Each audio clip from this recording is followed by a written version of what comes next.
Sadhu, sadhu. Namo tassa bhagavato arahato samma sambuddhassa. Homage to the Blessed One, the Worthy One, the Supremely Enlightened One.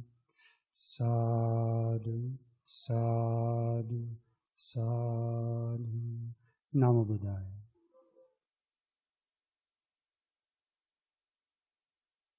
Venerable Bhante, meritorious lay disciples. Today, we have the opportunity to come together and do something extraordinary.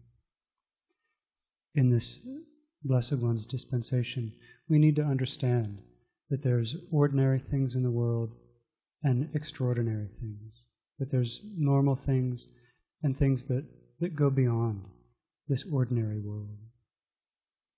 So today, it's a weekend, and many people throughout the city get together for many different reasons, don't they? They get together and watch hockey games, maybe, sports things, right? Get together for parties, people's birthdays, right? Weddings, things like that. So there are many reasons that people gather together. But what we're doing today, we're gathering together for a very special reason. This gathering together that we're doing today, it's not connected with the ordinary things of the world. Right? So what are ordinary things? People are born, and people get together to celebrate a birth. People die. People get together to mourn someone's death. People get married, get together for very ordinary things. This is part of this long round of samsara. No matter how many times you get together to celebrate someone's birthday, people keep having birthdays again and again. It doesn't put an end to having birthdays, does it? But this gathering that we're doing today, this helps us put an end to this round of samsara. It's a very special thing. It's not something ordinary in this world.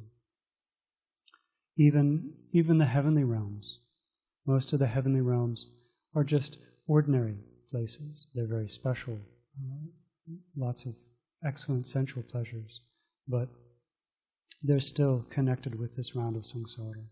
Beings born there will always pass away. And from most of the heavenly realms, they'll be reborn in the lower realm, maybe another heavenly realm, sometimes even in the hell realms. So today we're going to listen to a very beautiful sutta where the Supreme Buddha teaches us the difference between the special things that are not connected with continuing this round of samsara and ordinary things in this world. So this sutta is called the Anuttaraya Sutta, unsurpassed things. So this word unsurpassed, this is a very special word. So normally in the world, when you read advertisements, they'll tell you this is the best meal you'll ever eat. Right? This is the best vacuum cleaner you'll ever buy. This is the best car you'll ever drive. So those people that are trying to sell you things, they're telling you nothing is better than this. This is the best that you're going to find. So that's what this word unsurpassed means. So these people, they're very tricky, right? Because they know that next year they're going to come out with another car and they're going to say, oh, this is the best car, right? Or this is the best cell phone. Don't think about what we told you last year. Right? Forget that. Now we've really found the best one. Right? And when you buy this, then you really are going to be happy. Maybe you weren't totally happy with the last car that we sold you, but this one, for sure, this one will bring you happiness. So in the world, people try and use these terms, like the best, nothing better than this. But the Supreme Buddha taught us that there really are things in this world that are better than ordinary things. So the Supreme Buddha taught, he said, Bhikkhus, there are these 6 unsurpassed things. What 6? The unsurpassed sight, the unsurpassed hearing, the unsurpassed gain, the unsurpassed training, the unsurpassed service, and the unsurpassed recollection. Then he asks the monks, so what is this first one? What is this unsurpassed sight? So the Supreme Buddha teaches, say for example, someone goes to see the elephant gem, the horse gem, or the jewel gem. Do you know what these are? The elephant gem, the horse gem, the jewel gem? Okay. I don't think we have these in Toronto, so you can't go to see these special things. So, do you know what a wheel-turning monarch is? So, there are 2 very special people in this round of samsara. One is a Supreme Buddha, a Samma Sambuddha, and another very special person is this wheel-turning monarch. Now, the wheel-turning monarch, he's very special in a lot of ordinary things. Right? He does rule the world without violence. He teaches people to follow the precepts. So he's a very righteous king. So that's very special about him. But this wheel-turning monarch, he isn't able to teach people how to put an end to this round of samsara. But because of the merit that he's done in the past, he gets to experience excellent treasures, excellent sensual pleasures in this world. And so some of those are this elephant gem, the horse gem, and the jewel gem. So these are kind of the best elephant that you can imagine. So nowadays we want to have the best car, but this wheel-turning monarch, he would have the most excellent kind of elephant to ride around in, to take him into battle if he had to fight in a battle. And the same with the horse. And he would have very special jewels. So when a wheel-turning monarch is ruling the world, people love to go and see the wheel-turning monarch because they get to see all these special things that only appear in the world when a wheel-turning monarch is alive. So he says this is one kind of sight, this elephant gem, horse gem, and the jewel gem. Or they go to see various kinds of sights. So when your family comes and visits you from Sri Lanka, here in Toronto, where do you take them? Niagara Falls, right? So that's a kind of sight, isn't it? So when you're in the airport, you can see they have a whole wall full of little brochures, right? Sights to see, places to go visit, interesting things to look at.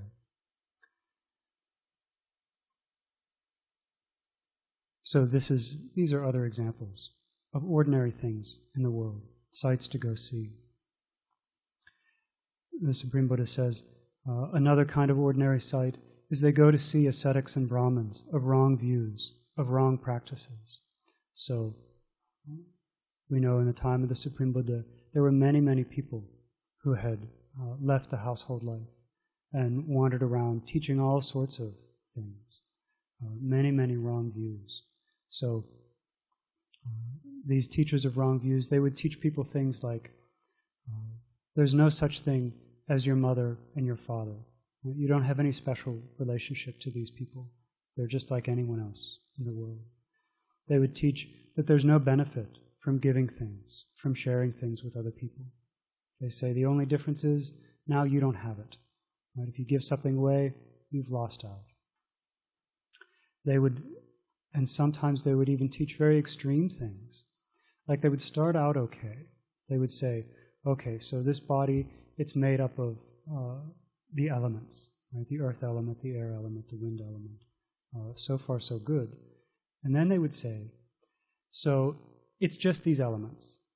And if you were to take a sword and cut off someone's head, all you're doing is putting this sword through the earth element, through the air element, through the space element. Right? It started to sound all right at the beginning, but then you end up with this, right? Can you imagine that someone would teach Yeah, if you cut off someone's head, you haven't really killed anyone because the elements are still there, right? And that's what they are. So it's okay. Don't worry about it.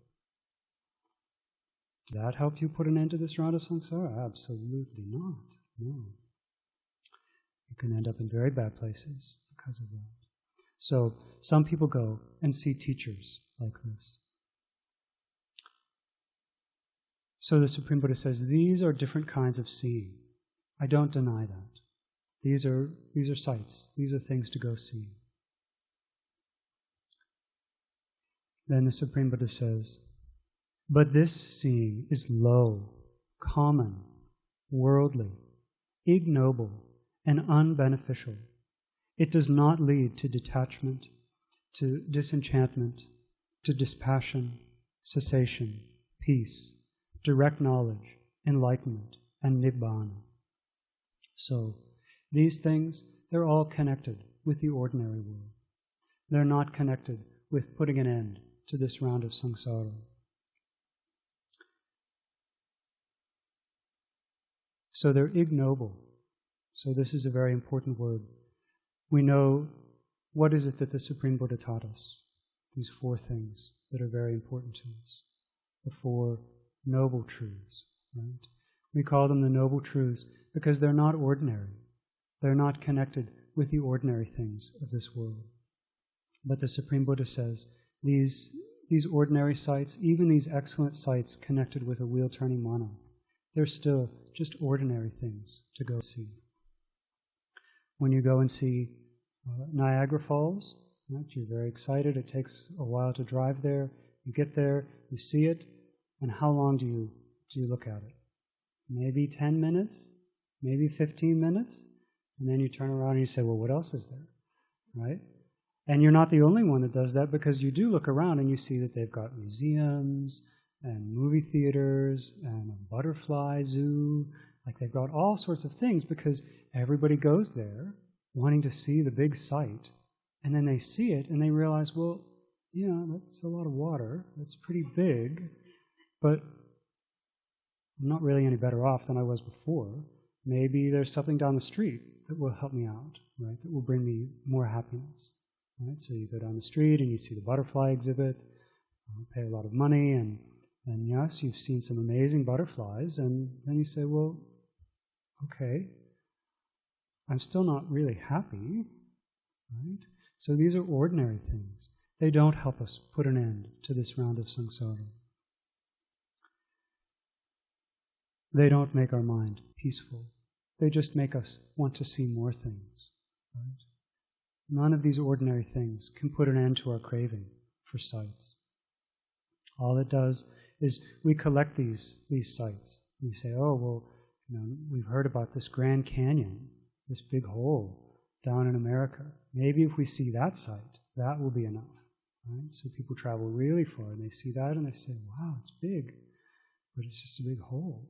Right? It's not really helping me in any way. So this kind of seeing, it's just an ordinary thing. It's just an ordinary thing. People do it all the time, and it doesn't help them at all. Then the Supreme Buddha says, when, however, one of settled faith, of settled devotion, decided, full of confidence, goes to see the Tathagata, or a disciple of the Tathagata, this unsurpassed sight is for the purification of beings. So what does that mean, purification of beings? The Supreme Buddha taught us that our mind has many impure things in it. This is the problem. We take very good care of our bodies. When we wake up in the morning, we wash our bodies. That's very clear. If we don't wash our bodies, people will tap us on the shoulder and say, you need to wash your body. But really, the Supreme Buddha said the problem is our mind, that we need to clean our mind, that our mind is filled with many unwholesome things that leads to us doing all sorts of bad things with our body, with our speech, and with our mind. Our mind is full of greed, full of hatred, full of delusion. And these ordinary sights in the world, they don't help us to purify our mind. But when someone goes to see the Supreme Buddha, they have the chance to listen to the Dhamma. And through listening to this Dhamma, they can purify their mind from these unwholesome states. So this unsurpassed sight is for the purification of beings, for the overcoming of sorrow and lamentation, for the passing away of pain and dejection, for the achievement of the method. So the Supreme Buddha taught that this samsara, it's very long and it's full of trouble. It's not just this life that you're having now, living here in a very comfortable city, right, with good houses, good vehicles, things like that. If we knew for sure that each of our lives in this round of samsara would be in a comfortable place, a safe country, then we wouldn't have such a big problem. But the Supreme Buddha taught this samsara is full of trouble, full of weeping. Right? This is why it's so important to see these things that are really unsurpassed. So the next time you go to Niagara Falls, you can remember what the Supreme Buddha said about the ocean. The Supreme Buddha asked the monks, so monks, tell me, which is more? The number of tears, the amount of tears that you've shed running in this long round of samsara, or the water in the four great oceans?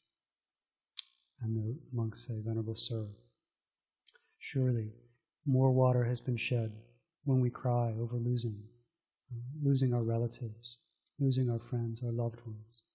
So when you go to Niagara Falls again, think, all that water, that's just a small part of the ocean. Right? So this unsurpassed scene is for the passing away of pain and dejection. So seeing the Supreme Buddha helps us put an end to this round of samsara. For the achievement of the method, so being able to understand this dependent origination that's only taught by the Supreme Buddha. For the realization of Nibbana. This is called the unsurpassed sight. Such is the unsurpassed sight. So we know so many people got to see the Supreme Buddha when he was alive. And sometimes they had faith, and sometimes they did not. Sometimes they knew who they were seeing, sometimes they didn't. So we know that the Supreme Buddha, he didn't look like an ordinary person, did he? Even just his physical appearance was so amazing, so excellent because of the merit that he had done in his previous lives. Right? He had very beautiful skin, he had beautiful blue eyes, his body was very well shaped, he was very handsome. Many people would, just by seeing the Supreme Buddha, would have confidence in him. But not everyone had that confidence. Right? We can think about the Brahmin Magandiya. Remember him? He was looking for a husband for his daughter. And he saw the Supreme Buddha and he thought, wow, he should be my son-in-law. Right? He had searched far and wide for a husband and passed over many men. But when he saw the Supreme Buddha, he thought, this is the one for my daughter. So he told the Supreme Buddha, wait here, I'll be right back. So he got his wife and he got his daughter, and they went to try and find the Supreme Buddha. But his wife was very wise. She noticed some footprints on the ground, and she said, look at these footprints. Do these belong to this man that you're talking about, that you're taking us to? And Magandiya said, yes, those are his footprints. But she was very wise. She knew about these signs of a very special being, and she saw in the footprints that there were wheels. Right? So this is one of the characteristics of a Sammasambuddha, that they have these Dhamma wheels on their feet, and she saw those in the footprints, and she said, husband, you're very foolish. This man is not going to be your son-in-law. Right? But they searched out the Supreme Buddha, and out of great compassion, he taught them the Dhamma. They were able to understand the Dhamma, and both of them they entered the order, became monks and nuns. Sometimes, though, people had a very angry mind at seeing the Buddha. We can remember the wanderer, Magandiya. Right? He even just saw the Supreme Buddha's bed, and he got angry. So we need to be very wise. We need to know what it is that we're seeing when we have this chance to see the Supreme Buddha. Because if we don't take this opportunity, we'll miss this chance to put an end to the round of samsara. So this is the first sight, or the first unsurpassed thing, this unsurpassed seeing. Do you remember what the next unsurpassed thing is? Hearing, right? The unsurpassed hearing. So here someone goes to hear the sound of drums, the sound of lutes, guitars, the sound of singing, or to hear various sounds. Or else they go to hear the Dhamma of an ascetic or Brahmin, of wrong views, of wrong practice. There is this hearing. So this is the ordinary kind of hearing in the world. Going to see musical shows, people singing, hearing teachings from other teachers who hold wrong views. So this is an ordinary kind of seeing. We can think about the two very good friends, Upatissa and Kolita. Remember them? So they went to see some ordinary sounds. Do you remember who they were? This was the Venerable Sariputta and the Venerable Mahamoggallana before they became monks. They were very good friends, and they would enjoy themselves together. They went to see this festival on the top of a mountain that had all these sorts of ordinary sounds, all these sorts of ordinary things to listen to. And on the first day they enjoyed listening to these sounds. They enjoyed these ordinary things. But after a few days, they got very bored with them. Not only that, they thought, this isn't helping us. They had that little bit of wisdom to think, we're not getting anywhere with this, right? There's just music day after day. It doesn't really help us. It doesn't help us put an end to this round of samsara. Why don't we go and try and listen to something that will help us? So they went and they visited many teachers of wrong views. So they went from one kind of ordinary hearing to another kind of ordinary hearing. And they followed a teacher whose teachings weren't helping them either. And so finally, they decided they needed to split up. They needed to go out searching to try and find a teacher who really could help them put an end to this round of samsara. So we remember, eventually they did find a disciple of the Supreme Buddha, the Venerable Assaji. And Upatissa approached him, and he could see that this monk was not an ordinary human being. So first he had this seeing, and then because he saw this monk, he had the chance to hear the Dhamma. Just a short stanza, just one short stanza he heard, and this was enough to help him attain stream entry. So this was the unsurpassed hearing, the unsurpassed listening, this listening to the Dhamma that we have the chance to do when we see the Supreme Buddha or the disciple of the Supreme Buddha. So the Sagwan goes on to say that this ordinary kind of hearing doesn't help us put an end to this round of samsara. He says, this hearing is low, common, worldly, ignoble, unbeneficial. It does not lead to disenchantment, dispassion. So what does this mean? Disenchantment, dispassion. When we say that music is enchanting, what does that mean? It means it totally takes our mind away. Whatever problems we were thinking about before, all we can think about is this beautiful, beautiful music. It's like casting a spell on us. But when the music stops, all our thoughts come back. All of our problems come right back. But because it's enchanting, it connects us to this round of samsara. We want more and more of it. We think, when I die, I hope I'm reborn somewhere where I can listen to this beautiful, beautiful music. So it keeps us bound to this samsara. So this ordinary hearing does not lead to disenchantment, dispassion, cessation, peace, direct knowledge, enlightenment, and nibbana. When, however, one of settled faith, of settled devotion, decided, full of confidence, goes to hear the Tathagata or a disciple of the Tathagata. This unsurpassed hearing is for the purification of beings. So when someone does have the chance to hear the teachings of the Supreme Buddha, this does help them to purify their minds. For the overcoming of sorrow, lamentation, for the passing away of pain and dejection.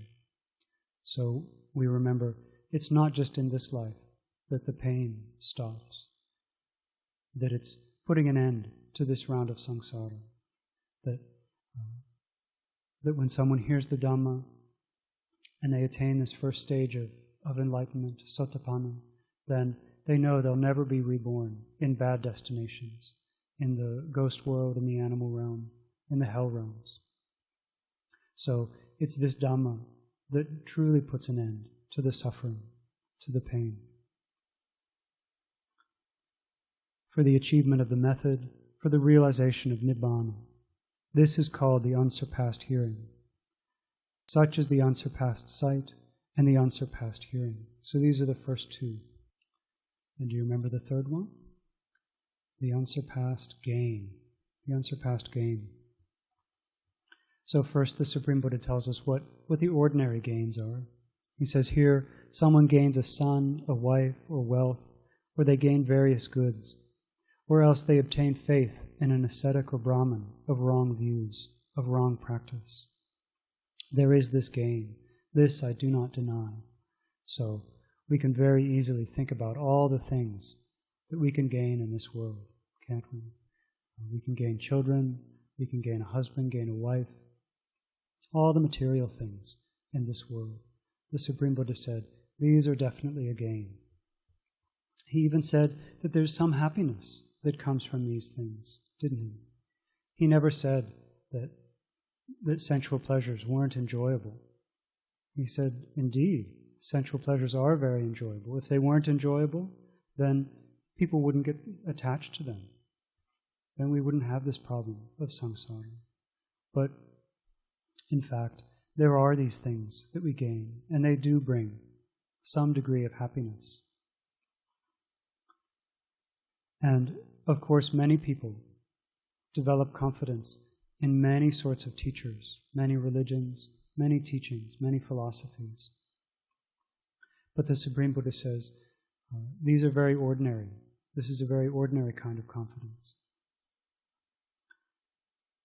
He says that these gains, that this ordinary kind of confidence in other teachers, it's not connected with superior things. It's just connected with ordinary things in this world. You don't need to have any special knowledge to gain these ordinary things.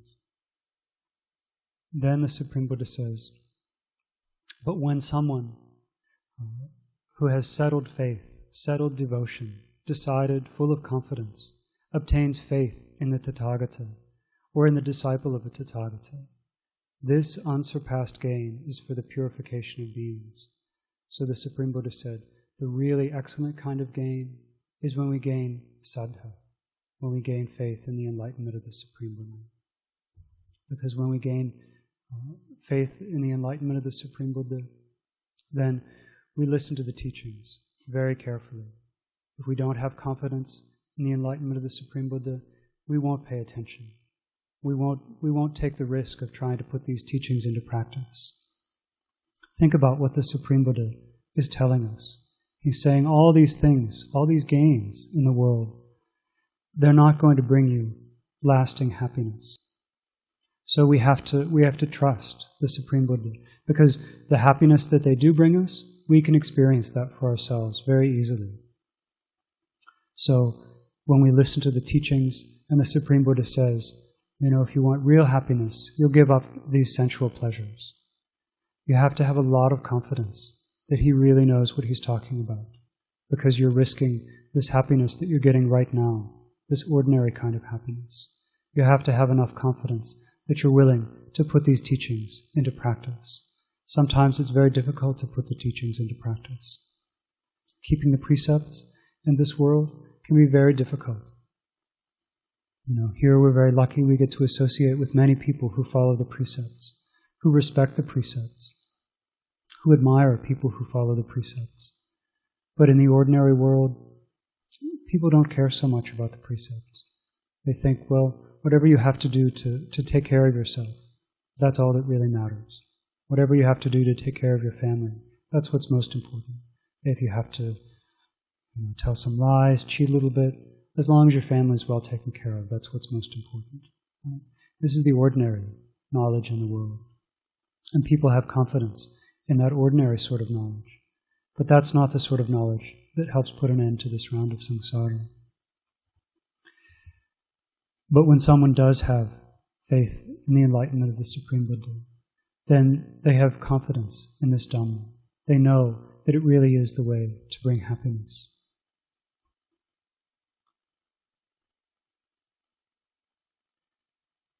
So then the fourth is the unsurpassed training. The Supreme Buddha says, here someone trains in elephantry, in horsemanship, in chariotry, in archery, swordsmanship, or they train in various fields. So these were the types of jobs that were very important in the time of the Supreme Buddha. Being able to train an elephant, to take a wild elephant, and be able to ride on it, to use it for building things, to train horses, training in archery, all sorts of things that were important in the time of the Supreme Buddha. We also have training now, don't we? People have to train how to drive a car. You have to train for your job. There's all sorts of training in the world.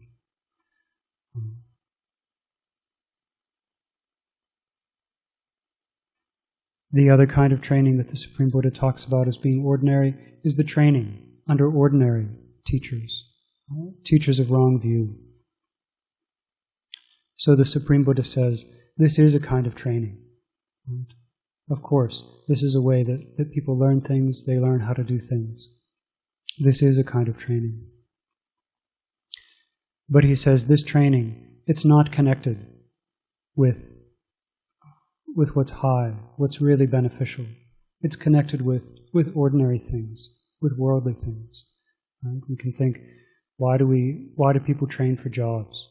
They train for jobs so they can make money, so they can get this ordinary kind of gain, so they can get this ordinary kind of seeing things, so they can hear ordinary kinds of things. So the Supreme Buddha says, this kind of training, it's not the kind of training that puts an end to the round of samsara. But there is a kind of training that will help us. A training that's not connected with the ordinary world. The Supreme Buddha says, when, however, one of settled faith, of settled devotion, decided, full of confidence, trains in the higher virtuous behavior, the higher mind, and the higher wisdom, in the Dhamma and discipline proclaimed by the Tathagata, this is the unsurpassed training. So earlier, you got to hear about the training specifically. How someone hears the Supreme Buddha's teaching. Right? So it's connected with these other unsurpassed things. That's what's nice about these unsurpassed things, is that they're related to one another. When you get to see the Supreme Buddha, then you get to hear the Supreme Buddha's Dhamma. When you get to hear the Supreme Buddha's Dhamma, then you get to gain this excellent faith, this faith that helps you practice these teachings. So this is what would happen in the time of the Supreme Buddha, and it even happens now. That people, they go to see the Supreme Buddha, they hear the Supreme Buddha's teaching. They develop confidence in this teaching. They get a degree of faith that allows them to investigate further. And then they undertake the training. So what do? They have to shave off their hair and beard. They put on these robes. They give up all the things that they had in their household life. Their money, if they had a lot of money, if they had a little money, they have to give it all away. Then they train in the precepts. They train not killing living beings, not stealing, not telling lies. They refine their speech. They don't use harsh speech. They try and speak very gentle words. They don't use their words to divide people from each other. They don't use useless speech. They don't use money. Right? So monks and nuns stop using money altogether. They don't engage in any kind of businesses. They don't run messages for people.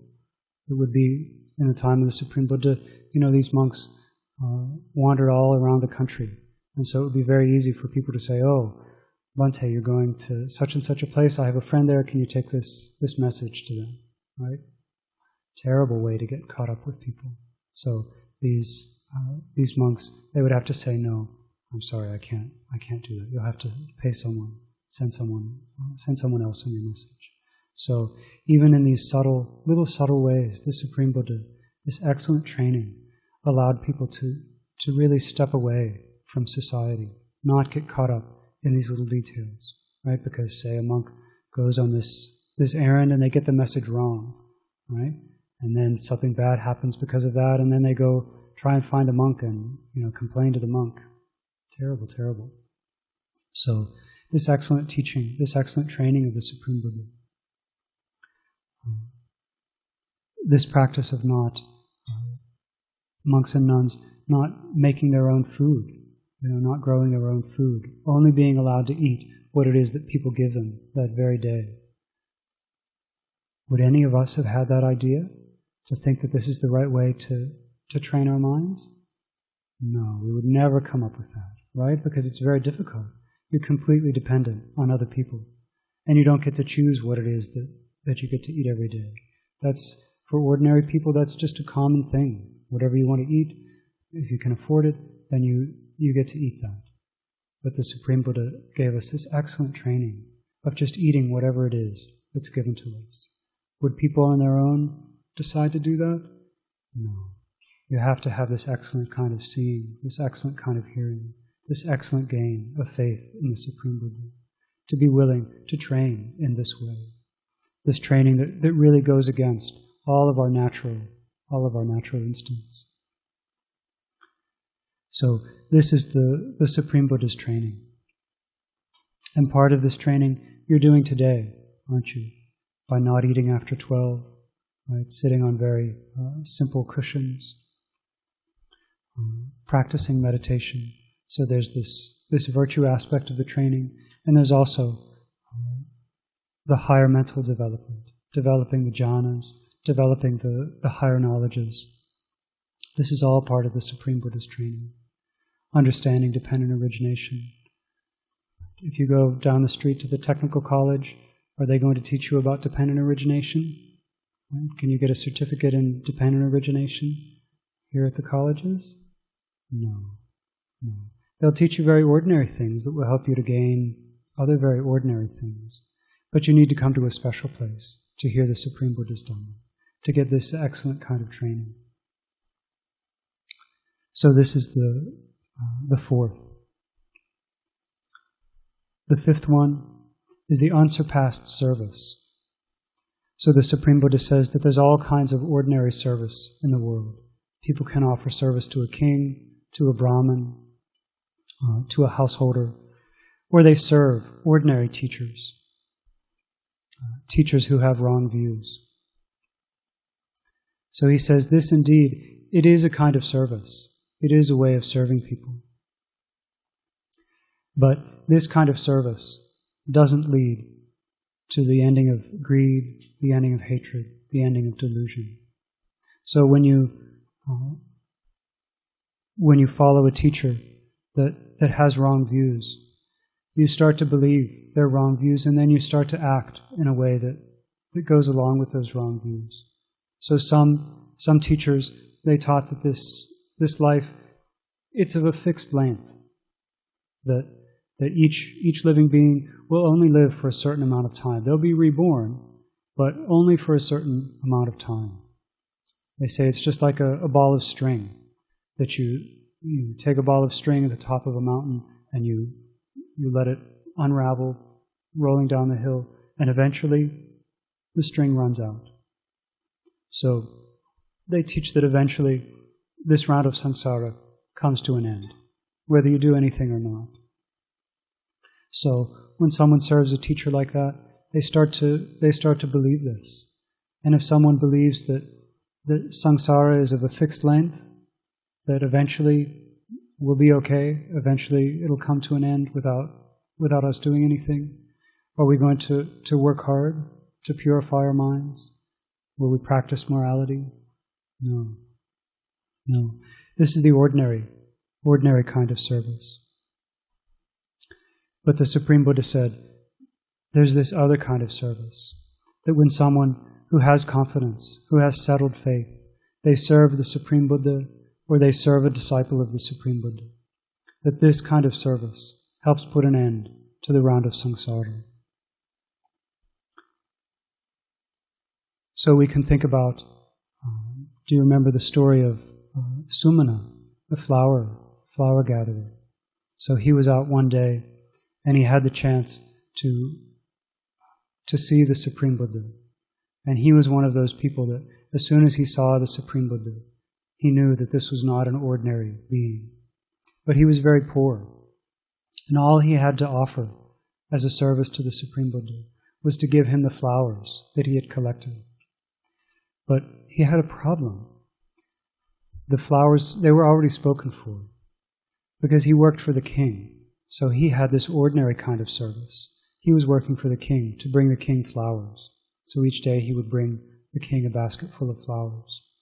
So he's standing there on the road. He has this chance to see the Supreme Buddha. He has this chance to offer something to the Supreme Buddha. So he has to think, King, Supreme Buddha. King, Supreme Buddha. Now, many people are very afraid of kings, because a king, they can do whatever they want to you. They can kick you out of the country. They can make you pay a fine. The kings can even have you killed if you do something that they don't like. So this wasn't just a simple decision for him to make. There might have been bad consequences. This is what he was thinking in his mind. But he thought, I have this chance to offer something to the Supreme Buddha. It doesn't matter. I may not get this chance again for a very long time in this round of samsara. So he thought, no matter what the king does, it doesn't matter. I'll have made this offering to the Supreme Buddha. So he offered his flowers to the Supreme Buddha. Then he went back home and he told his wife what he had done.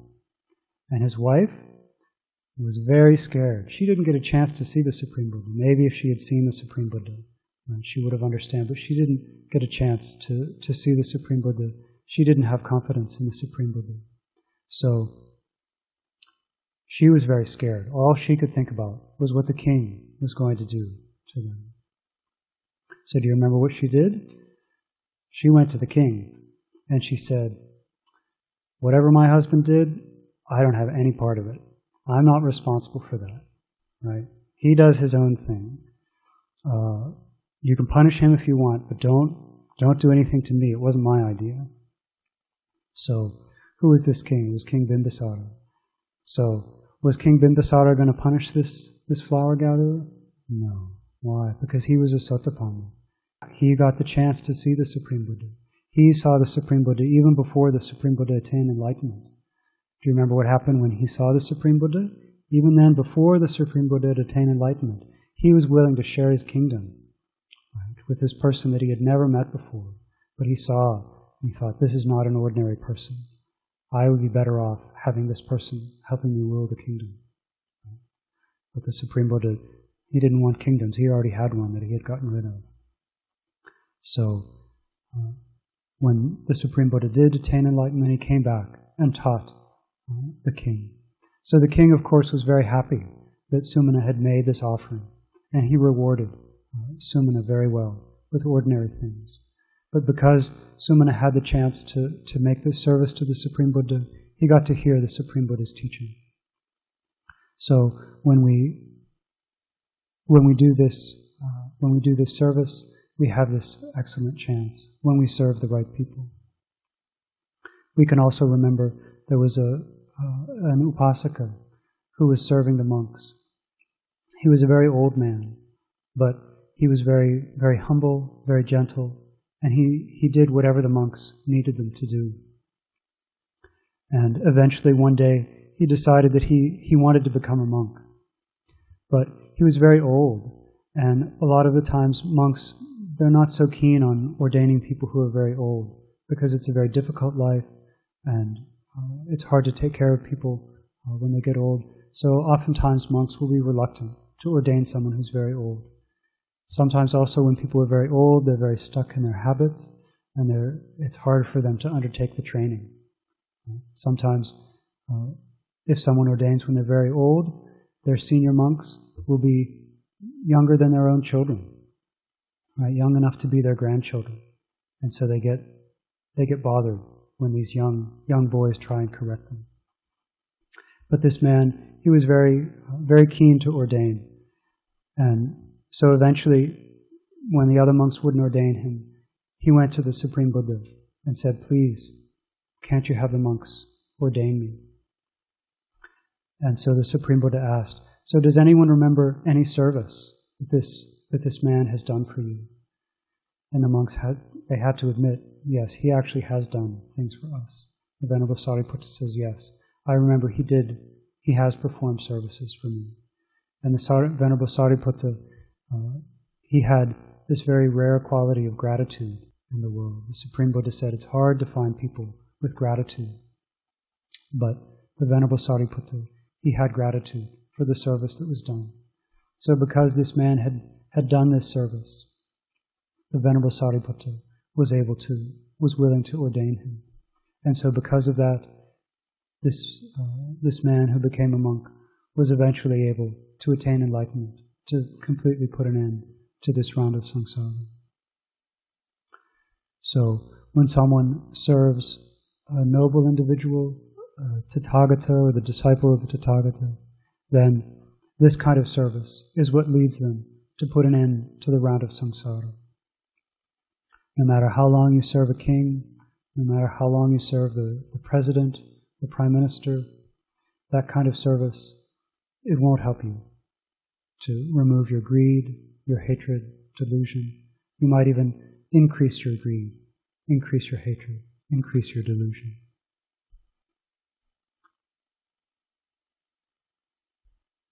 So what are the different unsurpassed things that we've learned about? The unsurpassed sight, the unsurpassed hearing, the unsurpassed gain, the unsurpassed, and the unsurpassed service, right? Do you remember the last unsurpassed thing? Recollection, the unsurpassed recollection. So the Supreme Buddha teaches us. And how is there the unsurpassed recollection? Here, someone recollects the gain of a son, a wife, or wealth. Or else they recollect various kinds of gain. Or else they recollect an ascetic or Brahmin of wrong views, of wrong practice. So, when people gain ordinary things, they like to think about them. When they're at work, they think about all the things that they have waiting for them at home. Their children, their husbands, their wives, their big television. Who knows what people have at home. But they remember those things when they're separated from them. The Supreme Buddha says, this is a kind of recollection, remembering these things, and remembering teachers who are ordinary teachers. People recollect them as well. But this kind of recollection, it doesn't really help us. When we recollect all the things that we own, it really just increases the greed that we have for them. We can also think about in the Dajjagga Sutta, right? That's also about recollection. And we get to learn about this ordinary kind of recollection. Remember what happens in that sutta?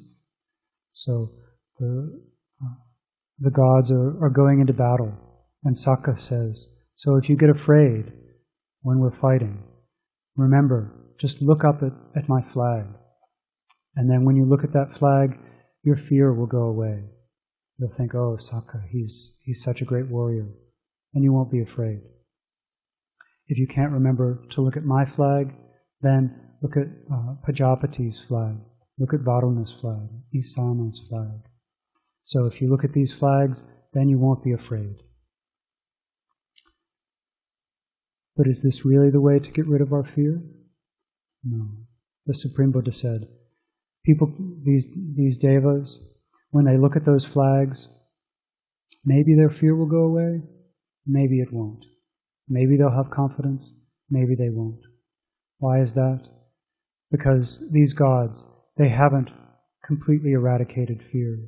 They haven't eradicated hatred. They haven't eradicated delusion. But instead, if you recollect the Supreme Buddha, the Supreme Dhamma, and the Supreme Sangha, this is the kind of recollection that can help you get rid of your fear.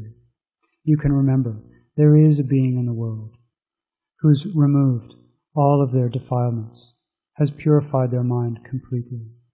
It's very easy when we go about our lives, when our mind is full of defilements, full of greed, full of hatred, full of delusion.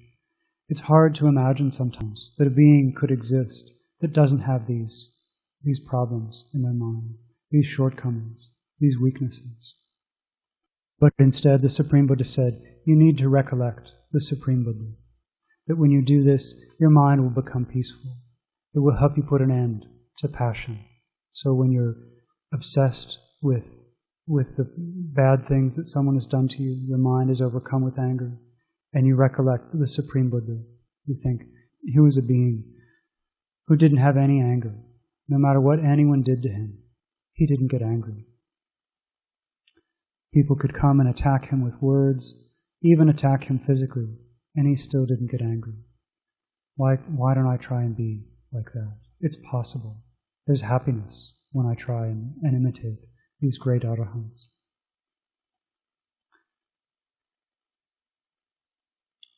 The Supreme Buddha says, this is the unsurpassed recollection for the purification of beings, for the overcoming of sorrow and lamentation, for the passing away of pain and dejection. So when we recollect the Supreme Buddha, our sadness will go away. Not only that, it will help us concentrate our mind. It will help us on the path to completely put an end to the round of samsara. So this is called the unsurpassed recollection. Then the Supreme Buddha recited some excellent verses to summarize the sutta, to help us remember what he's taught us. He says, having gained the best of sights and the unsurpassed hearing, having acquired the unsurpassed gain, delighting in the unsurpassed training. So this is very beautiful, delighting in the unsurpassed training. Right? Can ordinary people delight in this very difficult training that the Supreme Buddha has given us? Do ordinary people delight in not eating during half the day, in eating whatever kind of food people give to them, right? Making do with very simple kinds of clothing?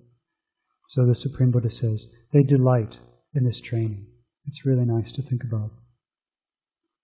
They're attentive in service.